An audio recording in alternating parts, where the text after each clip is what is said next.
maybe I shouldn't have gone with that one. Oh.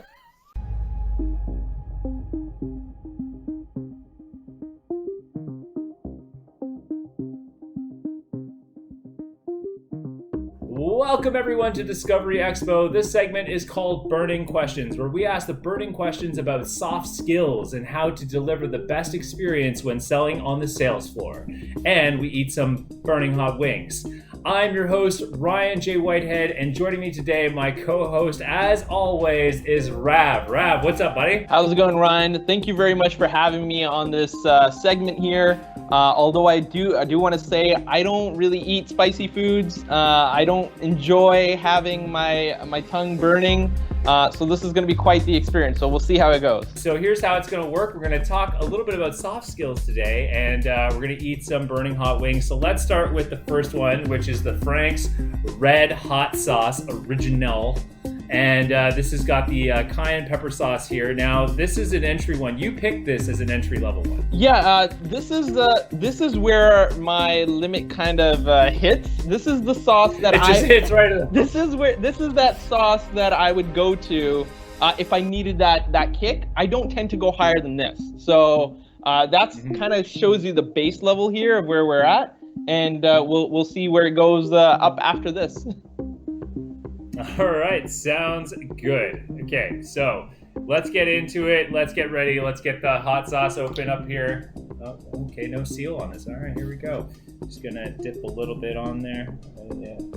Oh. All right, here we go. First hot sauce. Raise your wing. Cheers, buddy. Cheers. Let's go.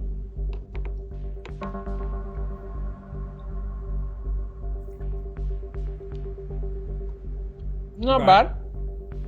Not bad. A little bit. Tingle on the tongue. Yeah, I really feel like I could have put a little bit more on there. You know. Not bad. Now we know where the base level is. It's just getting the tongue ready for it. I will say though, I'm a vegetarian, so I am using some vegan wings here. So they are boneless, so I can take them. I can just take them down, but I feel like that's going to be a bad thing though once I get later down to some of these other sauces and it's just poured on there, right? So we'll see how it goes. First one's an easy one, and let's start from the beginning. How did storytelling begin? Yeah, so this session we definitely wanted to talk about storytelling, and we talk about soft skills. It's like why storytelling, right? And this is where I wanted to give you the lowdown on what storytelling was about. So you're right. Let's start from the beginning. So storytelling has been around for thousands and thousands and thousands of years. Like it's not something new today. Those movies that we're watching or anything.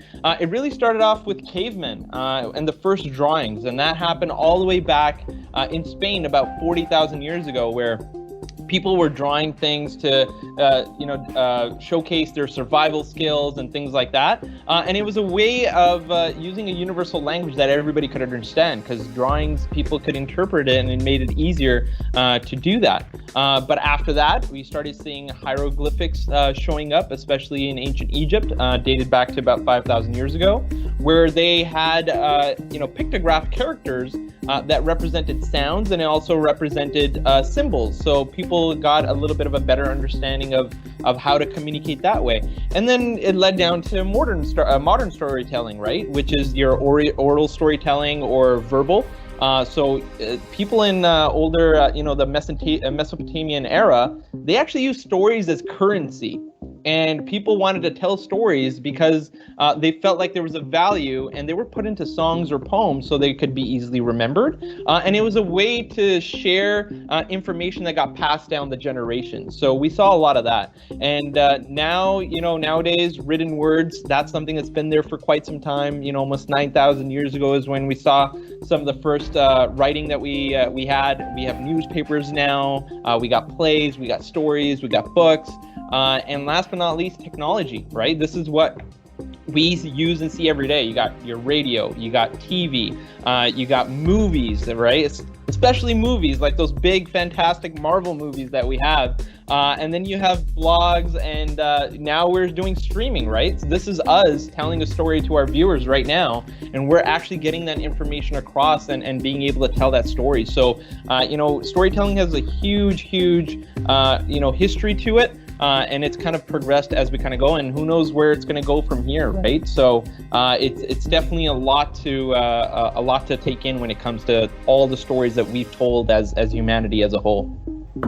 So, Rav, let's get on to hot sauce number 2. We are now past your limits. We have now passed This was it. So we'll see where we go from here. Sounds good. All right, let's get into the next one, which is the Tabasco sauce. I have seen this is a popular choice in restaurants. Most of the time I see this guy. I actually noticed I didn't take the seal off. Yeah, I got a new one here as well. And that's how new I don't eat spices, because I literally went and grabbed these for this segment. And you're right, I see it at restaurants and then I stay far away from it. So yeah. I see it in restaurants because I look past it and grab the ketchup. Oh yeah, that's how it works. Yeah. Oh, okay, yeah. A little bit more than I wanted again. All right. Okay. Here we go. Got the sauce on there. Cheers.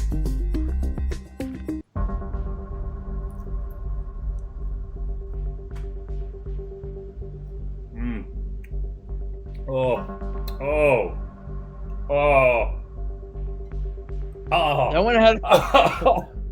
That one had a little bit of slow burn. A little bit of slow burn there. Okay. So again, guys, if you're just getting through this video now, we don't like spice, so this is pretty bad. All right, so Rav, let's get to the science behind it all. Why does Tabasco burn? I don't really have the answer to that. Something about Scoville units and your taste buds interacting and it just blowing up. I don't know. All right, no, but seriously though, okay, so we're talking about storytelling and we're deep diving into it, but let's get into the science of that and let's understand, why does the brain like hearing stories and telling stories? So to be honest, it's really remarkable how our brain essentially works, right? And over thousands of years, it's really conditioned itself to take stories and try to better itself from whatever those stories are telling you, right? And that's obviously a survival mechanism. So you're told a story from somebody else and you want to take that in and you want to try to see what you can learn from it and improve yourself. And over time, those stories just become more and more intriguing because the way that your senses essentially work and the way that your biology works is that humans, they want to connect with other humans from a biological standpoint, right? You want to make that human connection. So when somebody's telling you a story, they're really bringing you into their world in terms of the story and the details that they're giving. And because of that, sorry, that burn is still there a little bit.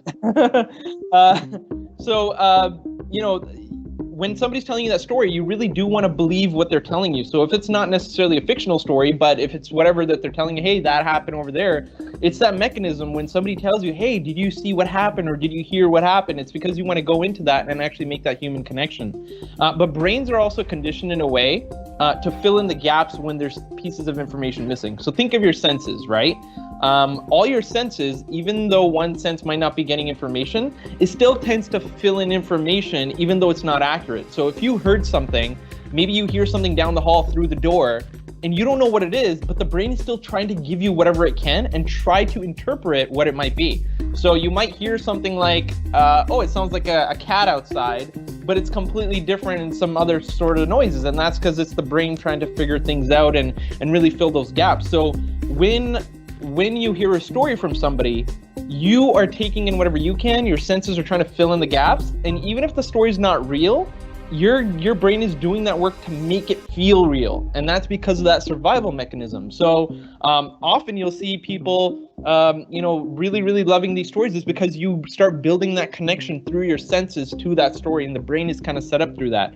I think the neocortex and your limbic system is what's really doing that, trying to make that emotional connection, so you'll take the storytelling to a more of an important level due to that survival. And keep in mind, that means whoever the storyteller is, like for example, I'm telling you this right now, even though I'm giving you information, it puts that storyteller in control. right? Because you and your senses are trying to take in everything in now, really trying to learn from what it is and fill in those gaps. So it puts that storyteller into control whenever you're hearing all this. And that's why all these books, movies, TV shows are so successful in capturing your attention. And that's why you love going to the movies, you love reading those books, because it's your senses filling that in and you're making that connection even on an emotional level. So that's why, storytelling is not just somebody telling a story, it's actually ingrained into us on the whole science side and in our brains as well. So, Rav, now we're on to hot sauce number 3. We're way past the point of return and hitting new limits. But hey, that's what we do. All right, so now we're into the Grace hot pepper sauce. Now, I've done this one before, so this one is another one that really burns. Oh, I'm not gonna lie. So I picked this one up because you recommended it, and you got a variety of hot peppers. Mine says made in Jamaica.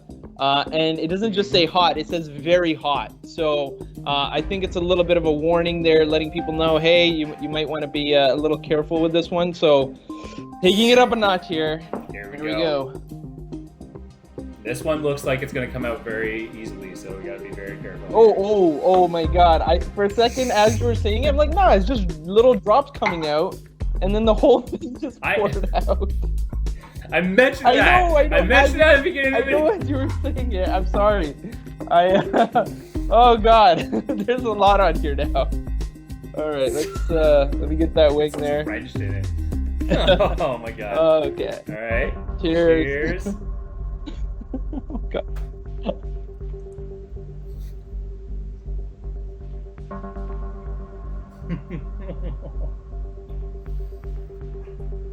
Oh, still burns.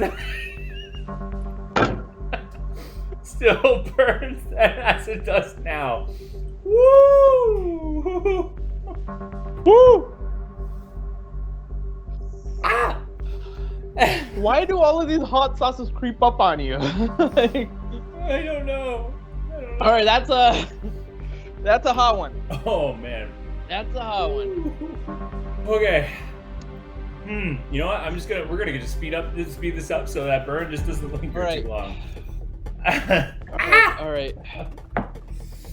All right, Rob. As we finished our banter in the last question, I want to talk about, really emphasize, why does storytelling matter? Why is it important? Why, Rob? Yeah, like, why does this matter at the end of the day, right? Why is this hot sauce so hot? Why are we doing this? Why do people subject themselves to this? Why does storytelling matter, right? Like, why does it matter at the end of the day? There's a science behind it, all this stuff. Why does it matter? Well, to be honest, all of humanity and where we're at today really comes down to storytelling and our success due to that storytelling. So there was tons of other species that were out there, but Homo sapiens specifically were the ones that were successful. Like, you had Neanderthals, for example. They didn't survive. And one of the reasons is because humans, or Homo sapiens, we were able to tell these stories. And based off of these stories, we were able to actually form groups and work together collectively due to the same common belief that we formed. So, for example, religion is related to that, right? A lot of people can actually put together information and find a common goal and a common belief, and due to that, they can build toward these goals. And because of that, we've become more and more successful. We've been able to group together and build everything that we see around us today. That table there, the wings, those hot sauces, where we're living, all of this was built in collective agreements, and that's because we have these common beliefs, and we've formed these beliefs due to the storytelling and how we've kind of done that. But how does it really impact us today? Like, why does storytelling still matter to you? If you're somebody in field and you work at a retail environment, why does it matter? Well, all the items that you're selling, everything that you sell there is also impacted by stories and how people perceive and believe objects are valued. So, for example, two journalists, Joshua Glenn and Rob Walker, they actually put together something called the Significant Objects Project. And what that was they took 200 items that they bought off of eBay, and they spent $129. These were like small knickknacks, nothing really important, just small items.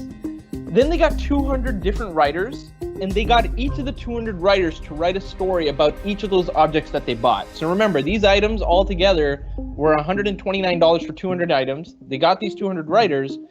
They then put these items back on sale on eBay with the story along with them. And then they decided to see how much of an impact it would have in terms of the overall value when a story was attached. So all the items together sold for $8,000. So it went from value of $129 to $8,000 just because these stories were attached.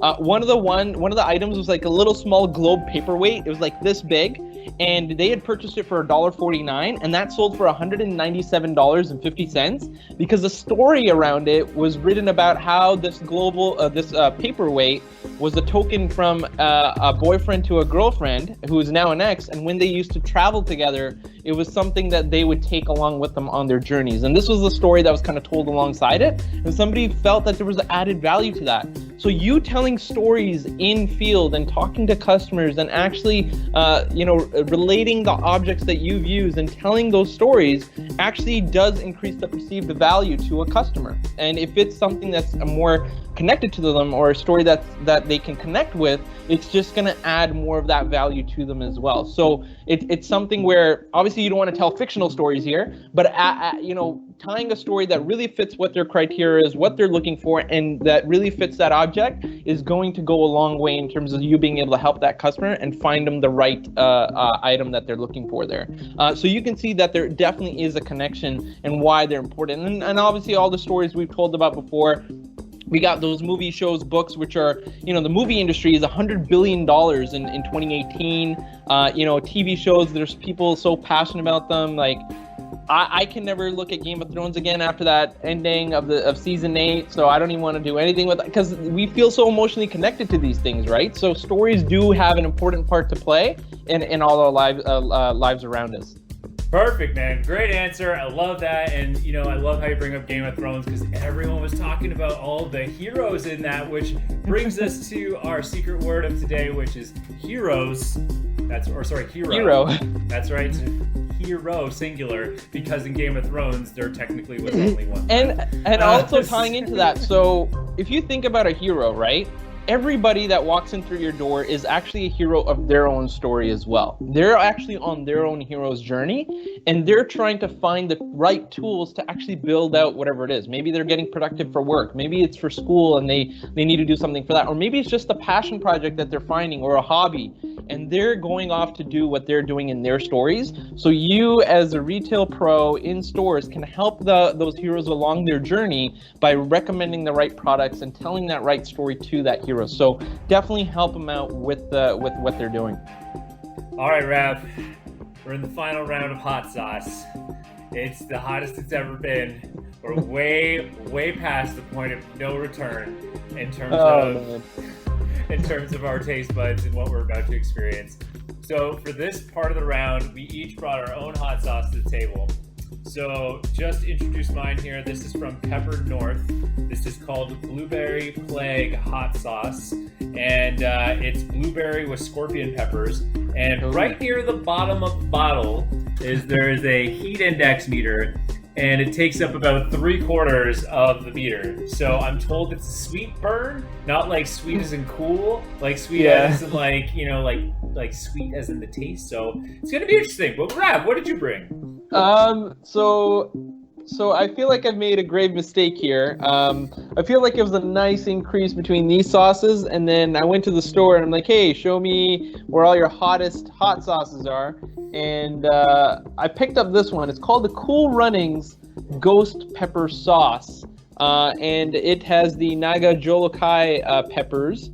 And from what I've been told, this is one of the hottest peppers that are out there, and it's a slow burn that will last I think it was like half an hour. Yep. So I think I've made a mistake, but we're gonna try this out and see how it goes.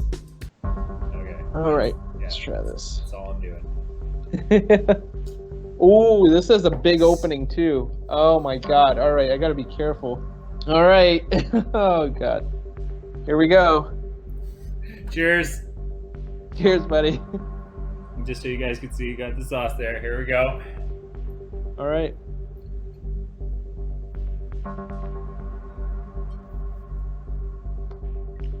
Oh God. Oh,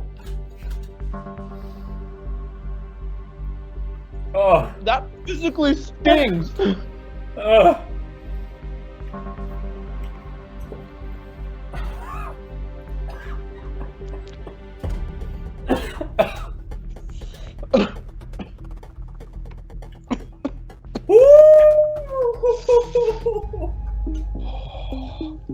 Oh, that is a sweet burn.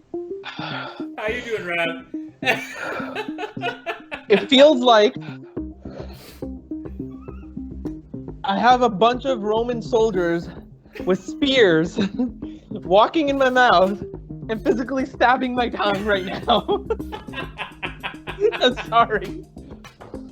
Maybe I shouldn't have gone with that one.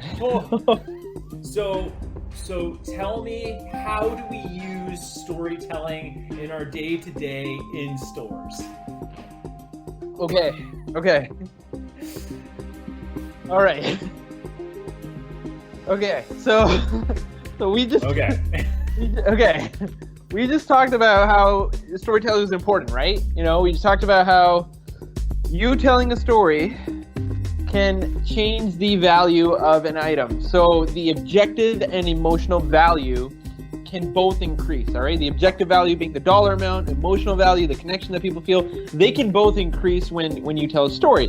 So how do you do this in a way that is great for retail and really incorporate it? Well, we like to use something called the SCORE method, okay? The SCORE method is a way that you can incorporate in everything that you do as a retail pro to really tell a story tying into a product that you're selling.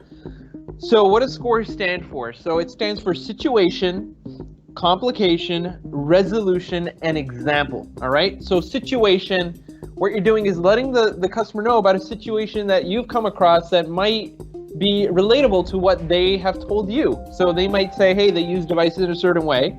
So you can go ahead and tell them a similar situation that you've come across with maybe another customer and how the setting really takes place. So make sure you're letting them know the exact situation that you've kind of come across there. Then talk about the complication. So what is that complication that person in the story has come across? So maybe they were looking for a device and they had a complication. So for example, if we're talking about a lawyer, and a lawyer has been having issues in terms of connecting at Starbucks to Wi-Fi and having those connectivity issues, that's the complication that they're having when they have to go out and meet clients, right? So the situation would be there's a lawyer, likes to meet clients outside, go to coffee shops. The complication is they can't really connect to the Wi-Fi, or it's always terrible. Then you have the resolution. Well, what's that solution you provided? And that solution should be somewhat that device that you're presenting to them. So for example, a Surface Pro X is amazing for that lawyer. Why? Because they can showcase everything in that beautiful screen. It also has the LTE connectivity. It really fits that resolution that was provided in that story. And last but not least, the example, showcasing an amazing demo that really fits and that is relatable to that customer. So you've showcased and talked about the Surface Pro X. Now let's go show you where that connectivity actually happens. Let's go show where that SIM card tray is. Let's go show those connectivity settings inside Windows directly and where those options are available. So use the SCORE method by following situation, complication, resolution, and then finishing with an example as a demo can really go a long way in building that connection with a customer. So it's a great way to tell a story. But things about the stories that you definitely want to make sure that you're touching on is that you have to make sure that they're relatable, relevant, emotional, and engaging. All right? So I'm sorry, this is really burning right now. So just give me a second here. Chug. I already chugged almost the whole glass while you were talking. Oh, yeah. So, okay. So, again, make sure that they're relatable. Make sure the story that you're telling is relatable to the customer. You don't want to tell a story about another device if they're kind of looking at one device that's on this side. You also want to make sure that the story is relevant. It really meets the needs that they're looking for in terms of a device, and that story should be relevant to those key points that they've been telling you. You also want to make sure that it's emotionally and engaging. So emotional, and not in terms of like, oh my God, the story is so emotionally touching that I want to go have a cry. No, emotional, that is in terms of it does form some sort of a connection, and that customer can form a connection with that story that you're telling. And make sure it's engaging, because at the end of the day, you don't want to tell something boring. People are going to lose interest. They're going to move on. They're not going to really hear that story that you're telling. But as long as you follow the SCORE method and make sure that the story is relatable, relevant, emotionally engaging, it's going to be more impactful in stores, and it's going to help you and your customers find that right device and showcase why it's really the right device for them. Because we all ask those qualifying questions, but when you're recommending something, you want to make sure that the customer really understands that you understand what their needs are, and telling a relevant story that's engaging, that's emotionally connecting, will definitely build that trust with that customer and definitely go a long way. So that's a great way to approach using storytelling in stores right now. Ooh, you did it, buddy. We did it. We're at the end. I'm actually sweating as you're talking. Like, my sweat is building up, and wearing a hoodie was a bad idea. Yeah, it's a terrible idea wearing this blazer, to be honest. Oh, man. But you know what's a good idea was definitely suffering through this with you. So thank you so much, Rav. That is burning questions for today, but we got more burning questions for our viewers tomorrow, so make sure you guys tune in, check us out here at Discovery Expo for another round of burning questions tomorrow. Tune in from 11 a.m. and 8 p.m. Eastern Standard Time for the stream. And also, don't forget, there will be a Kahoot at the end of the week, so make sure you get those questions in there. And don't forget to make sure you know what the secret word is from this one, as that will be a question for you as well. So that is it, guys, for us here at Burning Questions. I'm Ryan. I'm Rav. Thank you. We'll see you next time.